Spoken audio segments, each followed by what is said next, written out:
Buenas tardes con todos. Mi nombre es Angie Sonali Vázquez Chavesta. Soy actualmente estudiante de Medicina Humana del sexto año y pertenezco a la Sociedad Científica de Estudiantes de Medicina USAR. El día de hoy hablaremos acerca de uno de los 5 exantemas clásicos de la infancia dentro del módulo de pediatría. Primero hablaremos acerca de la definición del sarampión. Teniendo en cuenta que esta es una enfermedad viral altamente contagiosa y con distribución mundial. Su infección se caracteriza por tener fiebre, malestar general, tos, coriza y conjuntivitis, seguidos de exantema. Es muy importante recordar este cuadro clínico de manera progresiva porque nos permite diferenciar de otras patologías exantemáticas de la infancia, como lo vamos a ver en un ratito. Asimismo, el 90% de las personas susceptibles desarrollarán sarampión. Es decir, no todas las personas desarrollan sarampión a pesar de haber tenido exposición con el virus. Un dato importante es que constituye uno de los 5 exantemas clásicos de la infancia y por ello vamos a recordar cuáles son. Dentro de ellos se encuentran, además del sarampión, varicela, rubiola, exantema súbito y eritema infeccioso. En cuanto a la epidemiología, como ya hemos dicho, es una enfermedad con distribución mundial, considerada incluso dentro de las principales causas de mortalidad en niños menores de 5 años. Pero este dato era considerado justamente hasta antes de la aparición de la vacuna contra el sarampión, ya que actualmente solamente existen casos de sarampión en aquellos lugares con tasas de vacunación sumamente bajas, ¿no? Y justamente es muy importante recordar que dentro del esquema nacional de vacunación del Ministerio de Salud pues se encuentra la vacuna del sarampión, la cual se aplica de manera conjunta en la vacuna SPR, ¿no? Junto con otras patologías, ¿no? Como son la de las paperas y rubiola. Esta se aplica a las 12 meses de edad y la dosis de refuerzo o segunda dosis se aplica a los 18 meses. Y bueno, ¿quiénes son las personas en riesgo para enfermar de sarampión? Son aquellos niños demasiado pequeños para ser vacunados, es decir, los que aún no les colocan la vacuna SPR, es decir, los menores de 12 meses. También aquellos que no sean vacunados por razones médicas o de otro tipo, incluso cuyos padres se rechazan a vacunar a sus hijos, o aquellos que no han completado su esquema de vacunación.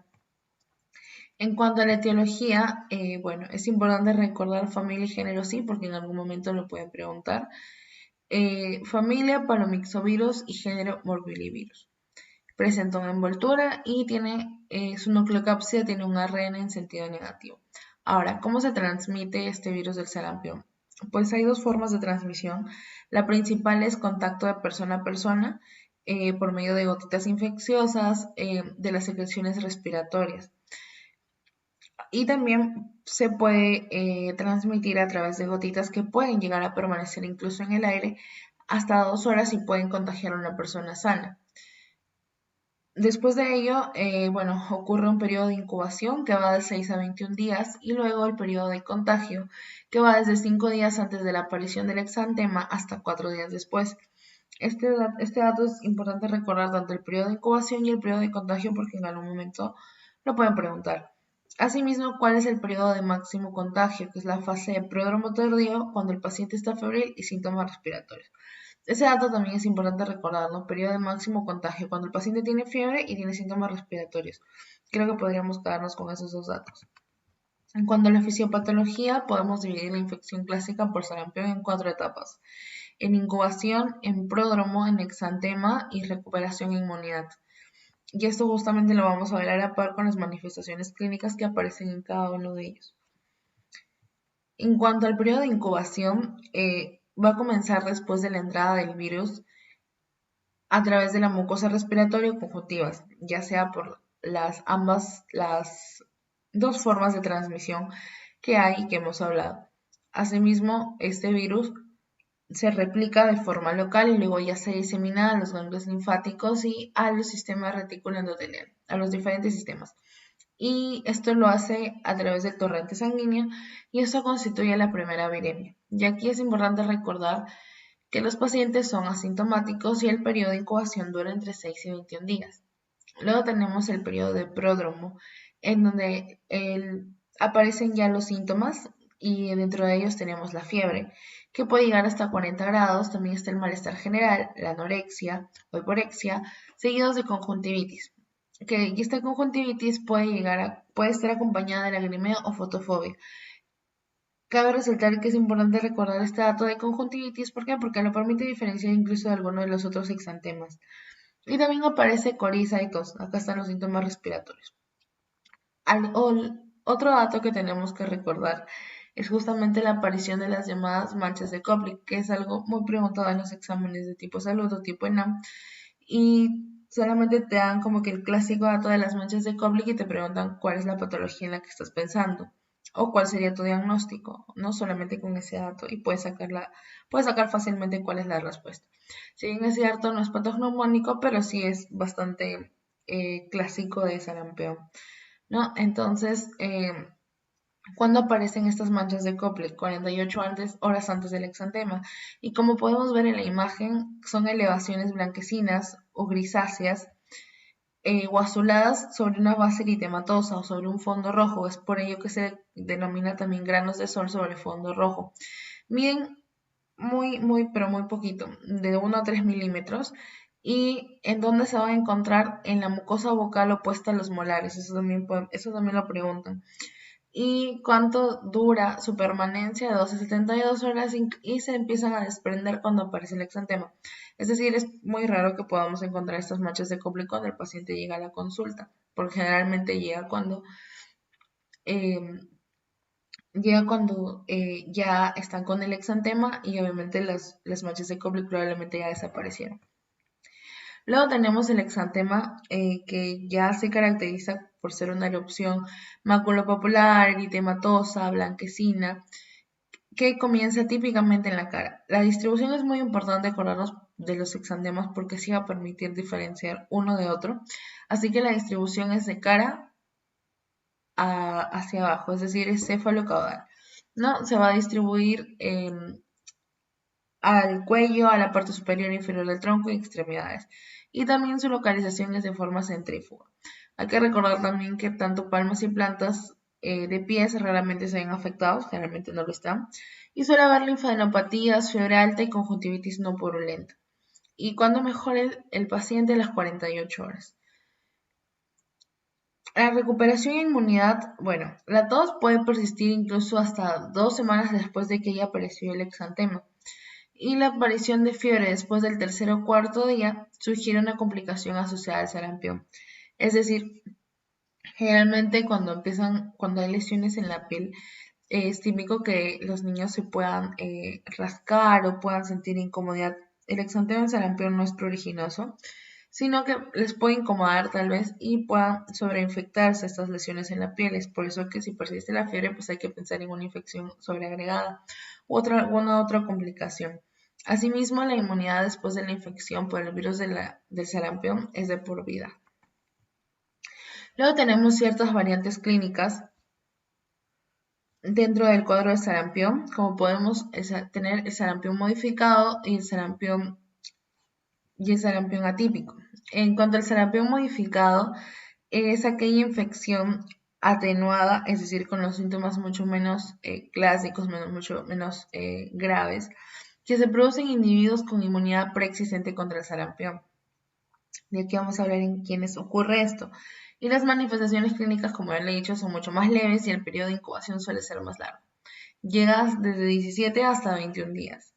¿Y en qué situaciones ocurre este sarampión modificado? Generalmente en aquellos pacientes que ya tienen antecedente de haber tenido sarampión y en caso de la transferencia transplacentaria de anticuerpos contra el sarampión de madre a hijo. Asimismo, también la vacunación contra el sarampión da como resultados títulos de anticuerpos inferiores a los considerados seroprotectores. Esto generalmente se ve cuando solamente se tiene una sola dosis de la vacuna del sarampión. Luego tenemos el sarampión atípico, que aquí ocurre esta infección en individuos inmunizados con la vacuna del virus muerto. Es decir, esta sensibilizó al receptor de antígenos del virus del sarampión sin proporcionar una protección completa. No hubo protección completa y por eso se produce un sarampión atípico. y estas no pueden transmitir el virus de sarampión a otras personas. Eso también es algo clásico que no se transmite a otras personas. Solo tiene la persona porque ya le dio sarampión, pero no lo puede transmitir. ¿Y cuáles son las manifestaciones clínicas? Fiebre alta, cefalea de 1 a 2 semanas después de la exposición al sarampión. La erupción maculopapular de 2 o 3 días, que comienza en las extremidades y se extiende el tronco. O sea, ya no es cefalocaudal, sino que ahora empieza desde las extremidades. Puede haber tos seca, dolor torácico tipo pleurítico y la neumonitis puede ser grave, puede ser una de las complicaciones que se asocia a alta mortalidad en este caso, ¿no? Y algunas personas pueden desarrollar incluso edema periférico, hepatosplenomegalia o síntomas neurológicos, ya sea parestesias o hiperestesias. Y bueno, ¿cómo hacemos el diagnóstico de sarampión?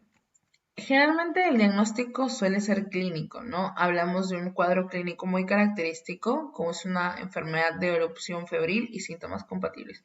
Todos con esta conjuntivitis podemos también tener en cuenta cómo es el exantema. Es un exantema eritematoso, incluso blanquecino, blanquecino, eritematoso que se distribuye de manera cefalocaudal, no afecta palmas y plantas de los pies, es algo típico. Entonces podríamos básicamente distinguirlo por la clínica, ¿no? Incluso podemos encontrar las manchas de Koplik o no, pero son muy sugestivas de sarampión. Y en cuanto a la serología, se podría decir que el método de laboratorio que más se utiliza para el diagnóstico de infección aguda por virus de sarampión es la inmunoglobulina M antisarampión, la cual se va a detectar 3 días después de la aparición del exantema y hasta 30 días después recién del exantema llega a ser indetectable, después obviamente de una infección aguda. Y en cuanto al ARN del virus del sarampión, está presente durante 3 días después de la erupción. Generalmente el ARN, al igual que el cultivo, que también se encuentra dentro del diagnóstico, son muy raros y justamente en caso del cultivo solo se utiliza para vigilancia epidemiológica. Y bueno, finalmente para hablar acerca de un artículo de investigación sobre el sarampión, encontré este artículo que fue publicado en la revista peruana de Medicina Experimental y Salud Pública acerca de la cobertura y factores asociados a la vacunación contra el sarampión en niños de 12 a 59 meses en el Perú. Es una estimación basada en la encuesta demográfica de salud familiar ENDES 2017. Y bueno, básicamente el objetivo de este artículo fue estimar cuál era la cobertura de vacunación y cuáles eran los factores asociados a la vacunación contra el sarampión. En cuanto a materiales y métodos, es un estudio de fuente secundaria de la Encuesta Nacional Demográfica y de Salud Familiar ENDES 2017. Unidad informante fue una mujer en edad fértil de 15 a 49 años. La unidad de análisis que se tuvo en cuenta para la primera dosis fueron niños de 12 a 59 meses y para la segunda dosis o la dosis de refuerzo fueron los niños de 18 a 59 meses y que contaban con datos de su vacunación y los datos de cobertura se obtuvieron de la tarjeta de vacunación. En cuanto a los resultados, según la tarjeta de vacunación, la cobertura para la primera dosis fue del 70.2%, en un intervalo de confianza del 95% de 68.8 y 71.6%. Y para la dosis de refuerzo fue del 52%, con un intervalo de confianza del 95%, que se ubicaba entre 50.5 y 53.6. Esto prácticamente, justamente vemos que la cobertura es mayor para la primera dosis y no para la segunda dosis. Y en cuanto a los sectores, tanto público y privado, se tuvo en cuenta que los niños cuyo control de crecimiento y desarrollo, que fue en el sector privado, tuvieron menores probabilidades de ser vacunados para la primera dosis y las dosis de refuerzo, comparado con los que se controlaron en el sector público. Entonces, en cuanto a conclusión, tenemos que según la ENDES 2017, Perú y ninguna de sus regiones alcanzó una cobertura del 95% para primera dosis y su refuerzo. Y el control de crecimiento y desarrollo en los establecimientos de salud del sector público es asociado con la vacunación de sarampión en su primera dosis y refuerzo. Es muy interesante este artículo, ya saben, está publicado en la revista de Medicina Experimental y de Salud Pública. Y bueno, finalmente para acabar, haremos algunas preguntas, que básicamente son 2 preguntas que encontré del tema, un poco antiguas. La primera es de Salud 2012. Nos dice lo siguiente: las manchas de Koplik típicas del sarampión suelen aparecer en A, después que termine la enfermedad; B, durante el periodo prodrómico; C, antes de la fase exantemática; D, durante la fase exantemática; y E, durante el periodo de incubación. Bueno, como ya sabemos, las manchas de Koplik aparecen 48 horas antes del exantema, entonces la respuesta sería la letra C. Aparecen antes de la fase exantemática y hay que recordar que se desaparecen o se desprenden, perdón, cuando aparece el exantema y suelen durar de 12 a 72 horas. Ahí permanecen. La pregunta número 2 nos dice, la propagación máxima del virus del sarampión se hace a través de las gotitas que expulsa el niño en... Aquí esta pregunta nos hace referencia justamente al periodo de máximo contagio, entonces hay que recordar. Primero dice A, la fase eruptiva; B, el periodo de incubación; C, el estadio prodrómico, fase catarral; D, el inicio de la desaparición de la erupción; y E, periodo poserupción. Bueno, aquí hay que recordar que justamente la fase máxima de contagio es durante el estadio prodrómico, fase catarral, en donde justamente aparecen, además de los síntomas respiratorios, la fiebre. Entonces hay que recordar justamente estos datos claves que nos pueden servir para preguntas posiblemente de salud o de tipo LAN, en las cuales suele venir estos datos clásicos, ¿no? Y lo que más podemos encontrar es preguntas acerca de las manchas de Koplik. Así que eso sería todo por mi parte. Muchas gracias por su atención.